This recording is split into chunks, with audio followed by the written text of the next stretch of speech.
talk to us about what we can expect to see out of you guys in the etch and deposition technology world in the next couple of years?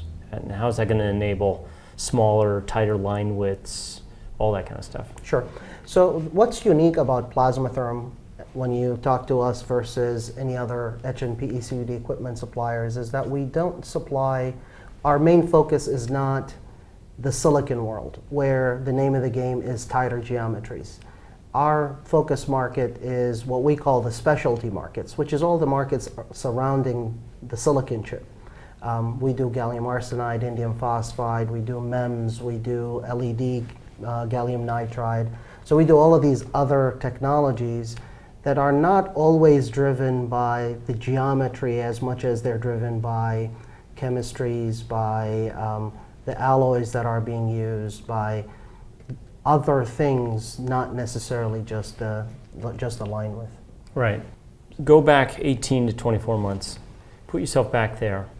You're looking ahead 18 to 24 months. You got a technology challenge in front of you that's got your engineering teams working to solve. What was that challenge and how did you get through it? Right. So in our technologies, in our focus markets, what you will see is similar issues like the mainstream silicon. For example, one of our key markets is wireless chips. So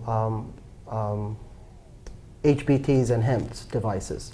And in that arena, those are gallium arsenide devices. One of the key steps is the packaging step, where they're drilling via holes from the back side after the wafer has been thinned to around 50-60 microns. So we help our customers develop the process to etch those via holes that become the contact from the back side, obviously in a controlled way, in a faster way. So if you look at what we have developed over the last 12 to 18 months, we've done significant improvement. Our etch rates are close to double than what they were 12, 18 months ago. And as a result of that, that improves the throughput, improves the productivity of the systems. So we're transitioning slowly away from 300 millimeter to 450, right? There you have all sorts of issues, planarity being one of them. What other kinds of issues are you guys addressing at those larger wafer sizes, or are you sort of agnostic about that? It doesn't really matter. To us, it doesn't matter in the sense that that's not our primary focus market. We're still, it's interesting because obviously the mainstream is the largest semiconductor portion of the market.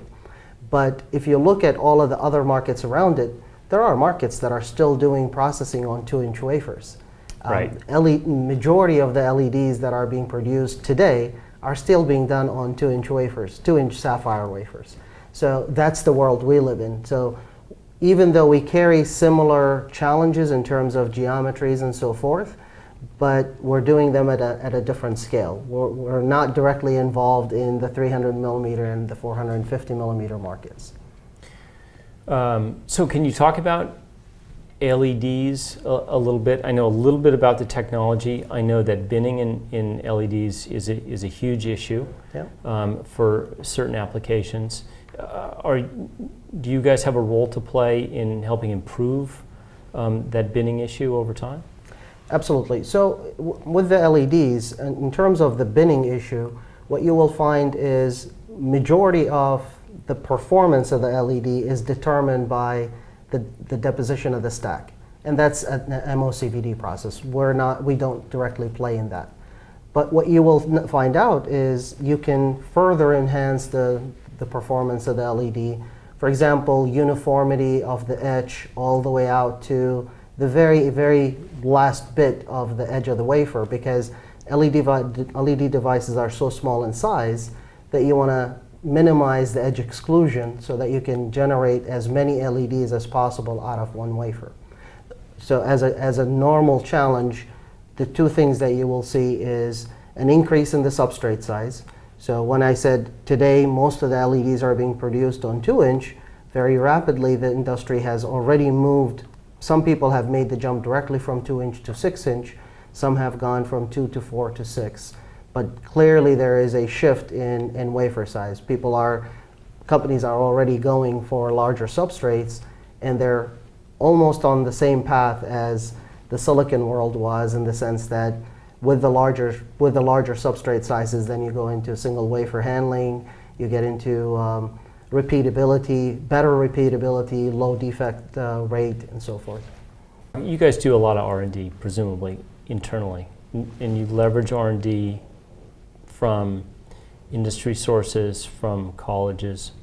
And when we talk about industry sources, it's been a while since I checked in with Semitech, but those guys are still doing doing the Lord's work, as they say. Yeah. What are some of the challenges that they've identified in your particular space that you're kind of jointly working on for the next generation of tools? Sure. So that's another unique thing about us, is that we actually define R&D as a target market. So if you look at our market segmentation, we have wireless and LED and number of these markets, but then one market segment is called the R&D market. And there we specifically target larger research institutes all the way down to smaller development centers within a university environment. The reason why we segment it separately is because that's an important market for us, not only from revenue perspective, but also from a partnership perspective. The fact that we work continuously with universities allows us to get sort of a look ahead of time in terms of what else is coming down the road. So we were aware of carbon nanotubes, for example, way before the market became so interested in it, and we were already working with a number of universities where they had our equipment, and they were doing some of the development work on our equipment. And that's just one example.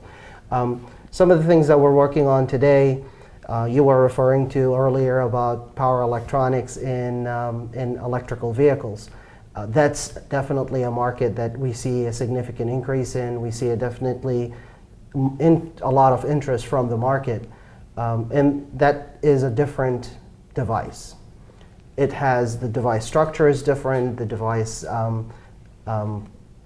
materials are different, and as a result of that, the requirements for the etch and deposition are different. And we've been very active in that area. A good example of that is etching materials, etching gallium nitride without causing damage, etching very, very thin layers, 10, 20 angstroms of gallium nitride in a very controllable way, so that it's repeatable, that you're etching that exact amount every time that you're etching a wafer, and you're etching it with such low energies that you're not causing damage underneath. How are you innovating that? How are you able to do that, right? Because the pressure is always there to do things faster, to do things with much more precision.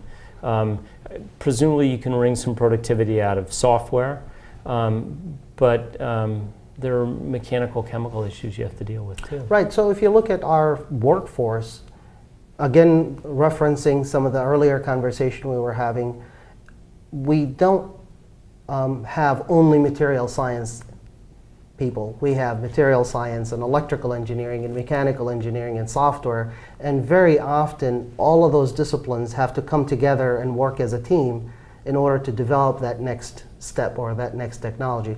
So in some cases, the innovation could be as simple as developing a new endpoint algorithm, where we use spectrometers to monitor the plasma, and based on the species in the plasma, we can measure how long the etch has gone or how deep we've gone in the etch, and be able to stop the process. That's one way of adding more accuracy to our tool set. So it's integrating other technologies onto our products. And that's just one example of those. And then we innovate in relation to that. Then again, we innovate in terms of, okay, so here's the endpoint system.